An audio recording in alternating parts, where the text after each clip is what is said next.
Saudara, Pengadilan Tindak Pidana Korupsi Jakarta hari ini kembali melanjutkan sidang kasus perintangan penyidikan dan pengurusan pergantian antar waktu dengan terdakwa Sekjen PDI Perjuangan Hasto Kristianto.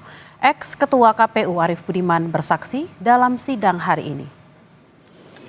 Selain ex-Ketua KPU, jaksa juga menghadirkan dua saksi lainnya, yakni ex-Komisioner KPU Wahyu Setiawan dan ex-anggota Bawaslu Agustiani Tio Fridelina yang berstatus terpidana kasus pergantian antar waktu anggota DPR. Dari keterangan sejumlah saksi, jaksa akan menggali soal sumber uang suap. Sekjen PDI Perjuangan Hasto Kristianto didakwa merintangi penyidikan kasus dugaan suap dengan terdakwa Harun Masiku. Hasto juga diduga memerintahkan Harun Masiku merendam telepon seluler agar tak terlacak penyidik KPK saat operasi tangkap tangan.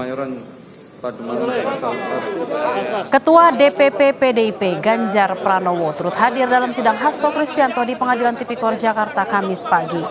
Ganjar mengaku datang untuk memberi semangat kepada Hasto dalam menjalani sidang kasus hukumnya. Lebih lengkap soal jalannya sidang Hasto Kristianto di Pengadilan Tipikor Jakarta, kita bergabung dengan jurnalis Kompas TV Niputu Trisnanda dan juru kamera Febri James. Selamat siang Putu, fakta apa saja yang sudah digali jaksa dari keterangan tiga saksi yang dihadirkan hari ini? Ya, selamat siang Bella dan juga saudara. Sampai dengan siang hari ini ada sedikit perubahan sebetulnya. Kalau tadi disampaikan ada 3 orang saksi yang dihadirkan oleh jaksa penuntut umum begitu dari KPK. Ini ada 1 yang berhalangan hadir karena memang sedang dalam kondisi sakit begitu. Jadi mantan anggota Bawaslu Agustiani Tio ini tidak hadir atau tidak memenuhi panggilan dari jaksa penuntut umum untuk hadir sebagai saksi dalam persidangan kali ini, sehingga yang kemudian hadir sebagai saksi hanya ada 2, yakni ex-ketua KPU yaitu Arief Budiman dan juga mantan komisioner KPU yang juga merupakan mantan terpidana dalam kasus suap Harun Masiku, yakni Wahyu Setiawan, yang kemudian bersaksi. Dan juga saat ini proses yang tengah terjadi atau berjalan di persidangan adalah bagaimana kemudian jaksa penuntut umum ini menggali pengetahuan baik itu dari Arief Budiman ataupun juga dari Wahyu Setiawan terkait proses pergantian antar waktu anggota DPR RI. Seperti yang tadi juga saya dengarkan begitu ya, dari pertanyaan-pertanyaan yang diajukan ini berkaitan konteksnya dengan sebetulnya seperti apa aturan yang dipakai begitu, landasan hukumnya apa yang kemudian dipakai oleh KPU pada periode tersebut di mana Arief Budiman merupakan ketuanya, kemudian komisionernya salah satunya adalah Wahyu Setiawan, untuk kemudian menandatangani atau memberikan izin proses pergantian antar waktu anggota DPR RI, di mana dalam konteks Harun Masiku ini adalah untuk menggantikan salah satu anggota DPR begitu yang meninggal dunia sehingga harus digantikan. Kalau berdasarkan urut-urutannya ini memang seharusnya digantikan oleh Rizky Aprilia, tapi kemudian nama yang masuk ini justru Harun Masiku sehingga berujunglah pada kasus suap yang saat ini tengah berproses hukum begitu ya, di mana Harun Masiku sampai hari ini masih tidak diketahui batang hidupnya dan masih jadi buronan KPK.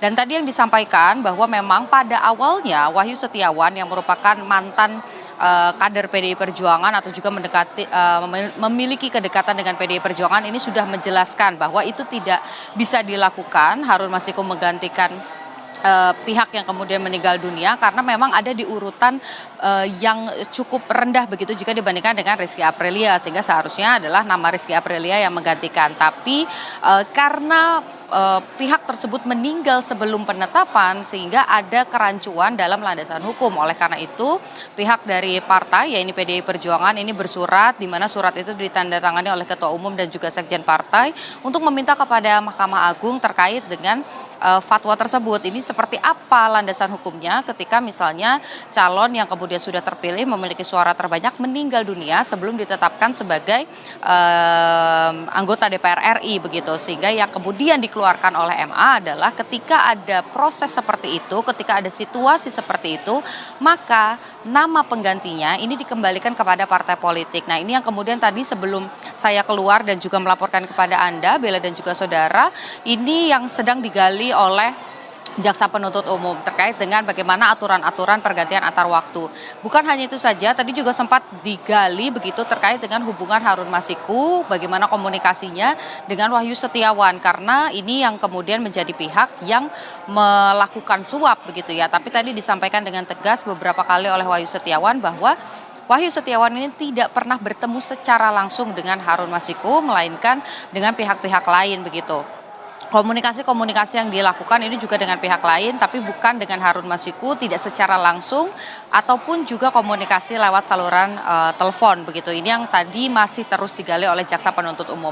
Nantinya bukan hanya JPU saja, tapi dari kubu Hasto Kristianto akan juga punya kesempatan untuk bertanya kepada dua orang saksi, yakni Arief Budiman dan juga Wahyu Setiawan, di mana kalau pagi hari tadi saya tanya kepada kuasa hukum Hasto Kristianto, yakni Roni Talapesi, yang disoroti justru perubahan keterangan atau kesaksian dari Wahyu Setiawan yang berbeda pada tahun 2020 pada saat dirinya berproses di peradilan begitu ya.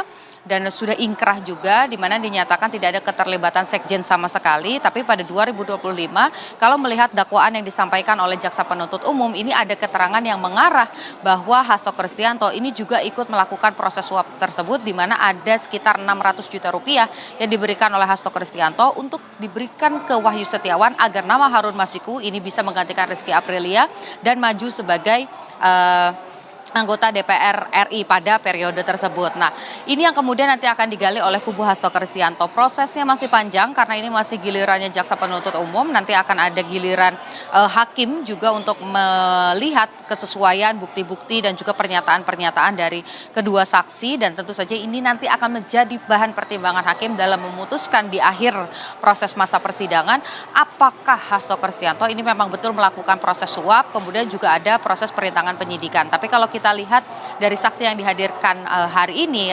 rasa-rasanya begitu, ini akan lebih banyak menggali soal bagaimana proses nama Harun Masiku ini masuk ke dalam bursa pergantian anggota pergantian antar waktu begitu ya, ketimbang proses perintangan penyidikannya. Karena kalau dari tadi saya tidak melihat ada pertanyaan begitu dari jaksa penuntut umum yang berkaitan dengan proses perintangan penyidikan, di mana ada upaya merendam, ada perintah begitu dari Hasto Kristianto yang disebut oleh jaksa merendam telepon seluler untuk menghilangkan barang bukti ataupun juga hal-hal lain. Ini belum ditanyakan. Apakah itu akan menjadi bagian soal perintangan penyidikan? Nanti kita akan tunggu sama-sama, karena ini masalah hukum, kita tidak boleh berandai-andai begitu ya. Jadi kita harus menantikan bagaimana pertanyaan-pertanyaan yang akan diberikan. Tapi sampai dengan saat ini memasuki pukul 12 siang, Bella dan juga saudara, pertanyaannya masih seputar dugaan suapnya. Jadi ini kan ada dua perkara, ada perkara terkait dengan dugaan suap dan yang satu lagi soal perintangan penyidikan disidangkan dalam waktu yang bersamaan. Nah, kira-kira unsur suapnya ini terpenuhi atau tidak? Apakah keterangan-keterangan saksi ini memberatkan Hasto Kristianto, atau justru jika tidak bisa dimanfaatkan dengan baik oleh jaksa penuntut umum untuk menunjukkan bukti-bukti dan menyelaraskannya dengan keterangan saksi, tentu saja justru ini akan menguntungkan kubu Hasto Kristianto nantinya. Bella. Baik, terima kasih atas laporan Anda. Memang kita harus menunggu seperti apa jalannya persidangan hari ini, terutama dari keterangan dari pihak kuasa hukum Hasto Kristianto. Terima kasih atas laporan Anda, jurnalis Kompas TV Niputu Trisnanda dan juga Febri James, langsung dari Pengadilan Tipikor Jakarta.